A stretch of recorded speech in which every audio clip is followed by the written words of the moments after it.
Hold on. All right. That's better. This is your first joint Christmas album? Mm-hmm. And really, what we wanted to do was, in a way, just celebrate on a project. You know, most of it are earlier recordings, but we've never put anything out together. And now we've done over 100 Christmas shows at the Ryman. And those evenings are just us going back and forth. And we thought, well, we should just have a Christmas record and nostalgic doing it in vinyl the way we do these Christmas shows, because we've done many, many Christmas shows. You know, there's a new version where we're both singing on Till the Season Comes Around Again, and then one brand new Christmas song. But the whole point of it was just Christmas is so much a part of really our only consistent performance together, and feels like such a Nashville coming together. It's a beautiful way to spend time with people you love and want to celebrate the Christmas season with. And so we were just trying to kind of use songs that we do at the Ryman and take what we already have and create something that is reflective of what we do every year. Very cool. Tell us about the new Christmas song.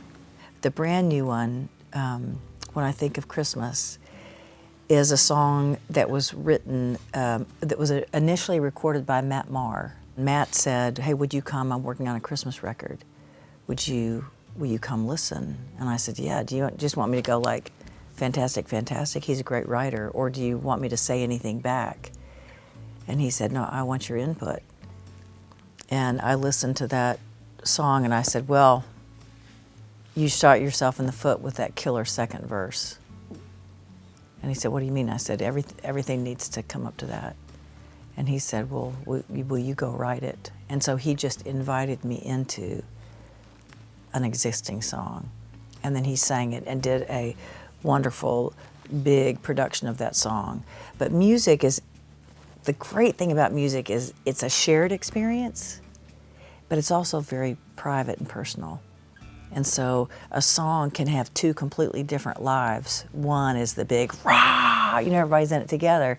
I always go, how would this sound if I were just singing for an audience of one?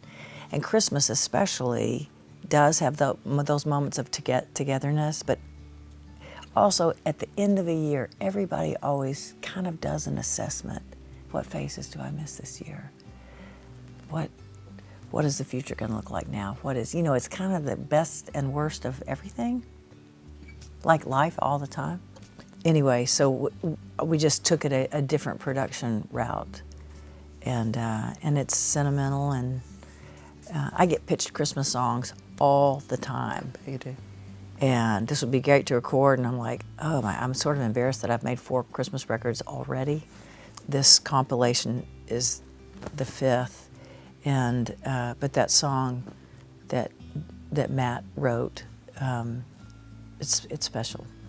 It feels like it when you hear it. More than, I mean, it sounds like it, but it feels like it. Like you can feel it like inside when you listen to it. I like hearing that. It's true, that it's lovely.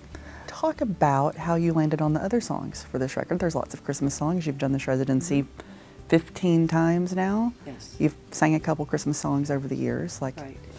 Are there stories attached to the ones that you chose? Well, a lot of mine are original, and I mean, Vince makes everything sound fantastic. He is a modern day crooner, and we were trying to pick songs that reflected what we did in the live show.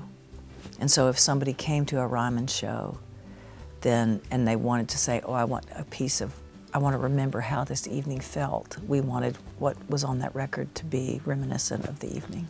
So going into, is this at season 15, that's 15 times that you've done this, what keeps you coming back to the Ryman at Christmas? I love the history. I love the history of the evening, the history of the Ryman. You've said it many times, it was built as a church house and a place where soulful things happen, and those evenings feel soulful to me. It's beautiful to have slowly built a tradition in our hometown. And, you know, like every year sometimes we'll say, should we be done with this? Like, where's the 35, 40-something-year-old who wants to step up and do this? but like nobody's stepping up yet. And so we go, well, I guess we're still holding the baton.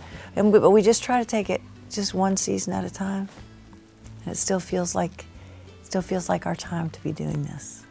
I don't think anybody's going to step up and say, you know what, I'm going to take this away from Amy and Vince. It's my turn now. Y'all, I don't know that's going to happen.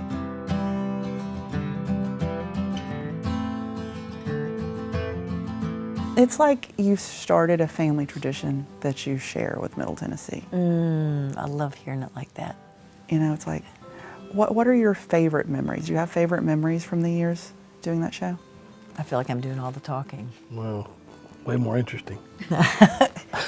Well, a couple of years ago, Jason Barton's one of the singers, and he's sung almost every one of those residencies, and he had a horrific head injury. An engine exploded in front of him, and and I went to see him in the ICU, and I knew he needed to hear things that I had needed to hear after the accident when I was in a recovery situation. And I just said, we got your spot, and it's going to take a while, but nobody's going to fill your shoes at Christmas time. And that year, whew. When he came back, it was awesome. Yeah. And, you know, he was just like holding hands of the other vocalists. And recovery, it doesn't matter what it is. It doesn't matter if it's from addiction, from an accident, from sadness, from any kind of loss. And life is all about recovery. It just is. And just how we can be there for each other. And to me, Jason on that stage was like, it just represented so much. And we've had like busloads of people brought in from different communities, maybe that had a hurricane or a tornado, or I mean, it's just, and sometimes last year, I can't remember what it was, but we took a portion of all the tickets and made a gift. Oh, it was in honor of the man that started Room at the Inn. Yeah. And that was just like, what a Nashville Charles tradition. Yes. Yeah. And so it does feel like family. You know, all of us from Nashville, Middle Tennessee, we experience hardship and challenges, and it's great to show up for each other. For sure. When you do new tours every year, people think about, how am I going to change it this year? How am I going to make it different? But with Christmas, I feel like it goes both ways. They're like, this is a tradition and we're going to do it the same way every year, or we have to change it and make it different so people keep coming back. Like, how do you approach the Christmas show? I mean, we try to revamp it. One thing that people love about Christmas, as you said, is familiarity. I mean, you think about it, we've sung these songs now for over 30 years. That spirit of familiarity is in us just as much as it, you know, we heard all these songs growing up, but we've also sung them half our lives. And with repetition comes memories and thoughts, and it's just remarkable how, you know, some of these old songs are so relevant every time you sing them, you know, and they're beautiful, and they have the longevity they have because they were so great. I can't even fathom doing a Christmas show and not singing "Chestnuts Roasting on an Open Fire." It just wouldn't feel normal. So to me, there's so many of them that you have to do, and not because you know dread having you look forward. You know, I look forward to singing that song every time I sing it because it's a really cool crooner song, and it's fun to sing.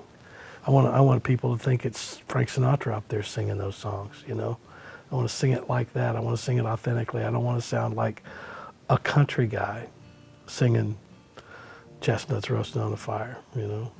So authenticity is the key to me to all things musical that matter.